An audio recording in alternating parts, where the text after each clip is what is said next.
నమస్తే భయ్య. సో ఇప్పుడు గద్దర్ అవార్డ్స్ అని సినిమా ఇండస్ట్రీ వాళ్ళకు అవార్డ్స్ ఇస్తున్నారు, నిన్న అనౌన్స్ చేశారు. అవును. సో ఇందులో బెస్ట్ యాక్టర్ అని చెప్పేసి అల్లు అర్జున్ గారికి, అదే విధంగా బెస్ట్ యాక్ట్రెస్ నివేద థామస్ గారికి ఈ విధంగా అవార్డ్స్ ఇచ్చారు. సో ఇక్కడ ఇష్యూ ఏంటంటే తెలంగాణ ప్రభుత్వం అవార్డ్స్ ఇస్తుంది కాబట్టి తెలంగాణ సినిమాలకి, తెలంగాణ యాక్టర్లకు ఎక్కువ ప్రిఫరెన్స్ ఇస్తున్నారు అంటున్నారు. సో ఇది ఎంతవరకు నిజం అనుకోవచ్చు? ఫస్ట్ ఆఫ్ ఆల్ ఏంటంటే దమ్ము ఉండాలన్నమాట. ఫస్ట్ దేంట్లోనైనా సరే, ఒక సినిమా ఫీల్డ్ అయితేనేమి, ఒక క్రికెట్ ఫీల్డ్ అయితేనేమి, ఇంకోటి అయితేనేమి దమ్ము లేని ఎవరు ప్రిపేర్ చేయమాట. నాకు ఏమంటే ఇస్తారా, ఇంకొక యాక్టర్కి ఏమంటే ఇస్తారా, ఇవ్వరు. ఏ ఫీల్డ్లో అయినా సరే దమ్ము ఉండే వాళ్ళకే ఒక పేరు అనేది ఉంటుంది అనమాట. ఒక పవర్ స్టార్ అంత పవర్ స్టార్ అయ్యాడంటే పవర్ స్టార్ కాదనమాట.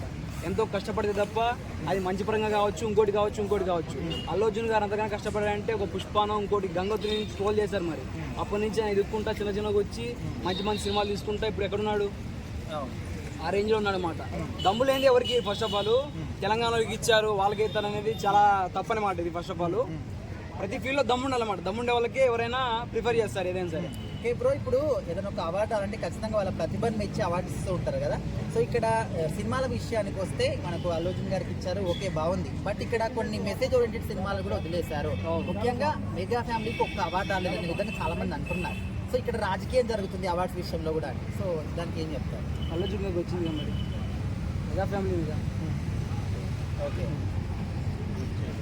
అంతే కదా, మెగా ఫ్యామిలీ అల్లు అర్జున్ గారు. Okay fine. అంటే మరి ఇట్లా రాజకీయం అంటే ప్రాంతీయ భాష కావచ్చు, తెలంగాణ భాష అని, ఆంధ్ర అని, ఇట్లా ఎందుకు మాట్లాడుతున్నారు అనుకోవచ్చు? ఏంటంటే ఒకప్పటి నుంచి వస్తానన్నమాట, వెనకల నుంచి వస్తున్నాయి. ప్రాంతీయ భాష తీసుకుంటే నెల్లూరు సైడ్ తీసుకుంటే ఏమి అంటే ఎవరికి తగ్గట్టు వాళ్ళు ఉంటాయి అనమాట. మా సైడ్ అయితే ఇప్పుడు అనంతపూర్ సైడ్ అయితే ఇయాలని ఎక్క అంటారు. ఓ పక్క మనం ఇప్పుడు ఇలా మాట్లాడామనుకో అది నచ్చదు అనమాట.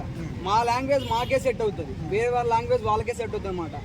ఆ కైండ్ ఆఫ్ ఫీల్ ఏంటంటే ఇప్పుడు ఏంటంటే మా భాషలో మాట్లాడితే నాకు వేరే వాడు మా ఊరు అని చెప్పి ఒకటి ఉంటుంది అనమాట. ప్రతి భాష ఒకేలా ఉండదు కదా, కానీ తెలుగు మన ఇండస్ట్రీ భాష వేరే ఉంటుంది అనమాట. అది సినిమాకి సంబంధించి వస్తూ ఉంటుంది, అది నిజమైన భాష అని చెప్పి. సో ఓవరాల్ గా ఇట్లా ఎట్లాంటి రాజకీయం లేకుండా వాళ్ళ ప్రతిభను బట్టి అవార్డ్స్ ఇస్తున్నారంట. డెఫినెట్లీ గురు చెప్తాను కదా, అంతే, అంత మించి లేదు. There is no more.